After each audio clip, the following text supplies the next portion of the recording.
Hello, everyone. My name is Steve, and welcome back to American Steam Legacy. When we think of steam locomotives used in switching and transfer service, the 6 and 8 coupled switchers are usually the first to come to mind. Consolidations, Mikados, and Santa Fes have been used in these roles, as well as 8 and 6 coupled articulateds under some circumstances. Even the 210 decapod has served time as a yard goat, but the one thing all of these locomotives have in common is they ride on wheel configurations that are well known and easily recognized. But in 1936, a locomotive with an unconventional wheel arrangement arrived on a railroad that was relatively unknown outside of Allegheny County, Pennsylvania. The unconventional wheel arrangement was the 010-2, and the obscure railroad was the Union Railroad. So coming up next, we'll take a look at the 010-2 Union type on American Steam Legacy.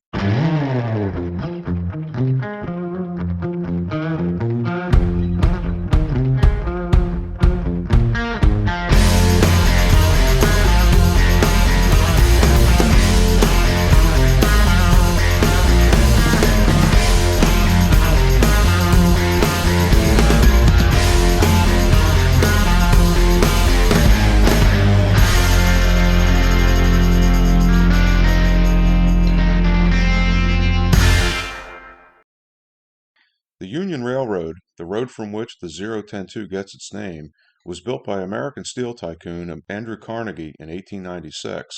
The railroad's function was to bring in the raw material needed to feed the blast furnaces of Carnegie's steel mills in the Pittsburgh area, the Homestead Works in particular. Carnegie, being a former railroad man himself, understood the need for a final link between the larger railroads and his steel mills. What resulted was a railroad with 200 miles of yard track and 65 miles of main line with interchange points with the Class I railroads. The railroad's operations were more along the lines of switching and transfer service than that of long-haul freight.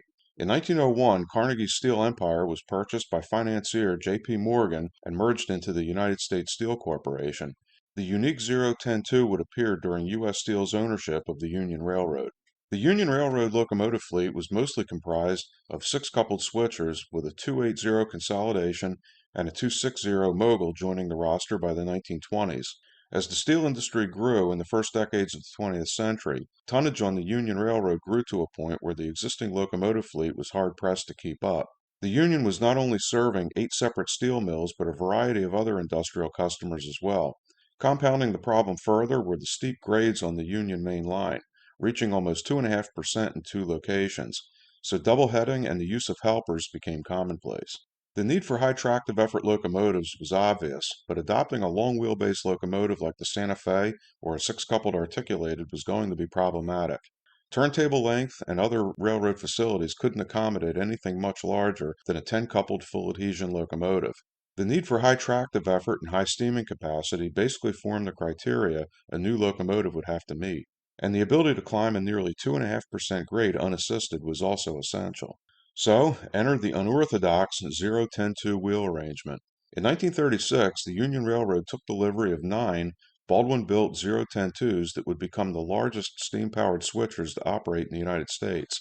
The locomotives were 70 feet long and weighed over 400,000 pounds. If we include the weight of the tender, the total weight comes to 640,000 pounds. The boiler operated at 260 psi and was mated to a large firebox that necessitated a 2-wheel trailer to carry the extra weight. The 61-inch drive wheels were rather large for a transfer locomotive, but still required precise balancing due to the heavy side rides. Since high speed was not a requirement, a pilot truck was omitted from the design. Since there were restrictions on overall wheelbase, the tender was kept rather short. 12,000 gallons of water and 13 tons of coal were deemed adequate for a day's work.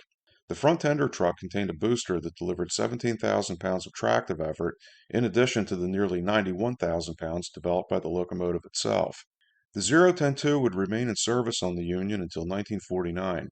That year, the railroad embraced the early onslaught of diesels, making steam power surplus to requirements. All 9 unions were transferred to another railroad that found itself under U.S. Steel ownership, the Duluth, Mesabi, and Iron Range.